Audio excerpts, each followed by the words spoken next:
अस्सलाम वालेकुम। कुरान पाक में बहुत से अंबिया के किस्से बयान हुए हैं, लेकिन उनमें से एक कहानी वो वाकई अपनी मिसाल आप है। ये कहानी है हज़रत ईसा अलैहिस्सलाम और उनकी वालिदा हज़रत मरियम की। तो चलें आज ईमान, मौजज़ात और अल्लाह की कुदरत से भरी इस गैर मामूली दास्तान को करीब से देखते हैं। अच्छा, तो इस कहानी की अहमियत को समझने के लिए ना ये बात बहुत अहम है। कुरान पाक में हज़रत ईसा अलैहिस्सलाम का नाम एक दो बार नहीं, पूरे 25 मरतबा आया है। सोचिए ज़रा, वो हज़रत मोहम्मद सल्लल्लाहु अलैहि वसल्लम से पहले आखिरी रसूल और नबी थे और बनी इसराइल की तरफ भेजे गए आखिरी रसूल भी। और बात यहीं ख़त्म नहीं होती। जो चीज़ इस कहानी को और भी ज़्यादा ख़ास बनाती है ना, वो ये है कि उनकी वालदा हज़रत मरियम का नाम कुरान में उनसे भी ज़्यादा बार आया है। कितनी बार? 31 मरतबा। ये वाकई इस ख़ानदान पर अल्लाह की एक ख़ास इनायत की निशानी है। तो अब आते हैं इस कहानी के पहले बाब पर, इबादत से भरी जिंदगी, हज़रत मरियम की परवरिश। सवाल ये है कि इस पूरी दास्तान की बुनियाद कहाँ से पड़ी? तो देखें, इसका आगाज़ हज़रत ईसा की पैदाइश से भी बहुत पहले उनकी वालदा हज़रत मरियम की ज़िंदगी से होता है। एक ऐसी ज़िंदगी जो शुरू से ही अल्लाह की इबादत के लिए वक्फ थी। हज़रत मरियम जो थीं, वो हज़रत इमरान की बेटी थीं, और उनकी परवरिश की जिम्मेदारी किसने उठाई? उनके सरपरस्त हज़रत ज़िक्रिया अलैहिस्सलाम ने। उन्होंने हेकल यानी उस ज़माने की इबादतगाह में हज़रत मरियम के लिए एक बिल्कुल अलग कमरा बनवा दिया, और वो अपना सारा वक्त मतलब दिन और रात वहीं अल्लाह की तस्बीह और इबादत में गुजार देती थीं। अब कहानी एक बहुत ही अहम मोड़ पर आती है। फरिश्ते का ऐलान, एक ऐसा पैगाम जो खौफनाक भी था और मोजज़ाती भी। ये वो लम्हा था जब हज़रत मरियम की ज़िंदगी हमेशा हमेशा के लिए बदलने वाली थी, जब उनकी मुलाकात एक ऐसी मखलूक से हुई जिसका उन्होंने तसव्वुर भी नहीं किया था। जरा सोचिए, एक दिन वो अपने कमरे में इबादत में मशगूल हैं, बिल्कुल तन्हा, और अचानक एक फरिश्ता एक मुकम्मल मर्द की शक्ल में उनके सामने आ खड़ा होता है। जाहिर है वो शदीद खौफजदा हो गईं। उन्हें यही लगा कि शायद ये शख्स उन्हें कोई नुकसान पहुंचाने आया है। लेकिन फरिश्ते ने फौरन उनके खौफ को दूर करते हुए अपना मकसद बताया। उसने कहा, मैं तो तुम्हारे रब का भेजा हुआ हूं ताकि तुम्हें एक पाकीज़ा, गुनाहों से पाक बच्चा दूं। ये एक ऐसी खुशखबरी थी जिसकी वो तवक्को भी नहीं कर सकती थीं। ये सुनकर हज़रत मरियम का हैरान होना तो बनता था। उनका जवाब बिल्कुल मंतकी था, जिससे उनकी शदीद हैरत का अंदाज़ा होता है। उन्होंने सवाल किया, मेरे यहाँ लड़का कैसे हो सकता है जबकि मुझे किसी मर्द ने छुआ तक नहीं? मतलब ये कैसे मुमकिन है जब मेरी शादी नहीं हुई? और यहां से कहानी का अगला हिस्सा शुरू होता है, एक मौजज़ाती पैदाइश जिसमें मशक्क़त भी थी और अल्लाह की तरफ से मुदाखलत भी। फरिश्ते के जाने के बाद हज़रत मरियम के लिए एक बहुत ही मुश्किल सफ़र शुरू हुआ। एक ऐसा सफ़र जिसमें तकलीफ भी थी और साथ साथ अल्लाह की मौजज़ाती मदद भी शामिल थी। जब हमल के आसार ज़ाहिर होना शुरू हुए तो सोचिए उन पर क्या गुजरी होगी, लोगों का सामना कैसे करेंगी। ये ख्याल ही एक बहुत बड़ा ज़हनी दबाव बन गया, और उसी बोझ तले वो बिल्कुल अकेले अपना शहर छोड़कर एक अनजान सफ़र पर निकल पड़े। फिर बच्चे की पैदाइश का वक्त आया और उसकी तकलीफ ने उन्हें बिल्कुल बेहाल कर दिया। वो एक सूखे हुए खजूर के तने का सहारा लेकर बैठ गईं। ये उनकी ज़िंदगी का शायद सबसे मुश्किल लम्हा था, और उसी तकलीफ और बेबसी में उनकी ज़ुबान से ये अल्फाज निकले, काश मैं उससे पहले ही मर गई होती और बिल्कुल भुला दी गई होती।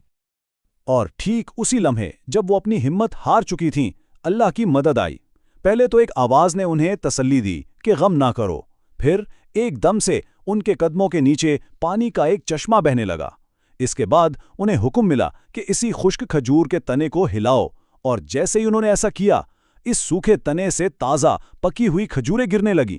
सुभान अल्लाह, ये अल्लाह की कुदरत की क्या ही वाज़े निशानी थी। अब आता है कहानी का वो हिस्सा जो शायद सबसे ज्यादा हैरान कुन है, बोलने वाला बच्चा और अपनी बिरादरी का सामना। इन मौजज़ात को देखने के बाद हज़रत मरियम को हिम्मत मिली और उन्होंने अपनी कौम के पास वापस जाने का फैसला किया। लेकिन ये कोई आसान काम नहीं था, ये एक बहुत बड़ा चैलेंज था। और फिर एक ऐसा मौजज़ा हुआ जिसका कोई तसव्वुर भी नहीं कर सकता था। उनका अपना बच्चा जो सिर्फ कुछ घंटे पहले पैदा हुआ था, वो अपनी वालदा से बात करने लगा और उन्हें हिदायत देने लगा। एक नौज़ायदा बच्चा, सोचे ज़रा, इस बच्चे ने इन्हें क्या कहा? इसने अपनी वालिदा को हिदायत दी कि अगर आप किसी शख्स से मिलें तो बस इन्हें बता दें कि आज अल्लाह के लिए रोज़े की मन्नत मानी है और आप किसी से बात नहीं करेंगी, यानी लोगों के सवालों का जवाब खुद नहीं देना बल्कि खामोश रहना है। और बिल्कुल वैसा ही हुआ जैसा कि डर था। जब वो बच्चे को गोद में लिए वापस पहुंची तो लोगों ने उन्हें देखकर तरह तरह की बातें बनाना शुरू कर दी। हजरत मरियम ने अपने बेटे के हिदायत के मुताबिक कुछ नहीं कहा, बहुत खामोशी से बच्चे की तरफ इशारा कर दिया। अब इस पर तो लोग और भड़क उठे, गुस्से में कहने लगे, ये क्या मजाक है, हम एक नौज़ायदा बच्चे से कैसे बात कर सकते हैं। और फिर वो मौजिज़ा हुआ जिसने सबकी बोलती बंद कर दी। इस नौज़ायदा बच्चे हज़रत ईसा ने सबके सामने साफ और वाज़े आवाज़ में बोलना शुरू कर दिया। और क्या कहा? मैं अल्लाह का बंदा हूँ, अल्लाह ने मुझे किताब दी है और मुझे नबी बनाया है।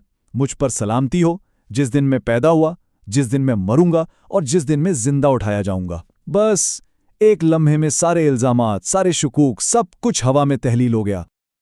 तो ये तो थी पैदाइश की कहानी। अब आगे बढ़ते हैं और देखते हैं हिकमत की एक झलक, यानी ईमान की मंतिक और नबूवत की निशानियां। क्योंकि ये तो सिर्फ शुरुआत थी। जैसे जैसे हजरत ईसा बड़े होते गए, उनकी हिकमत और नबूवत की निशानियां और भी ज्यादा वाज़े होती चली गईं। ये एक बहुत ही दिलचस्प वाकया है। रिवायत है कि यूसुफ नामी एक बड़ाई थे जिन्हें इस मौजिज़ाती पैदाइश पर कुछ शक था। तो उन्होंने हजरत मरियम से एक मंतिकी सवाल पूछा, क्या कोई दरख्त बीज के बगैर उग सकता है? अब हजरत मरियम का जवाब सुनिए। उन्होंने कहा, वो दरख्त जिसे अल्लाह ने पहली बार पैदा किया वो तो बीज के बगैर ही उगा था। फिर उसने दूसरा सवाल किया, अच्छा तो क्या मर्द के बगैर बच्चा पैदा होना मुमकिन है? उस पर उन्होंने जवाब दिया, अल्लाह ने तो आदम को मर्द और औरत दोनों के बगैर पैदा किया था। देखें, इसे कहते हैं ईमान की मंतिक। और बचपन से ही उनकी नबूवत की निशानियां जाहिर होने लगी थीं।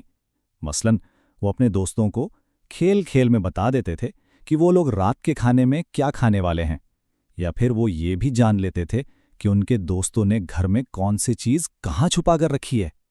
ये सब उनके लिए आम बातें थीं। और उनकी गैर मामूली जहानत का एक वाकया तो बहुत ही मशहूर है। सिर्फ 12 साल की उम्र थी, वो अपनी वालदा के साथ यरूशलेम गए।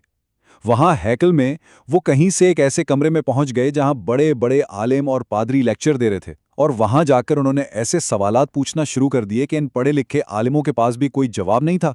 वो इस बहस में इतने मगन हो गए कि कई घंटे गुजर गए। जब हजरत मरियम परेशान होकर उन्हें ढूंढती हुई वहां पहुंची तो क्या देखती हैं कि उनका 12 साला बेटा अभी भी उन बड़े बड़े आलिमों के साथ गहरी इल्मी बहस में मसरूफ है। तो हमने देखा कि ये पूरी दास्तान किस तरह मौजिज़ों, आजमाइशों और एक ऐसे ईमान से भरी हुई है जो कभी डगमगाया नहीं।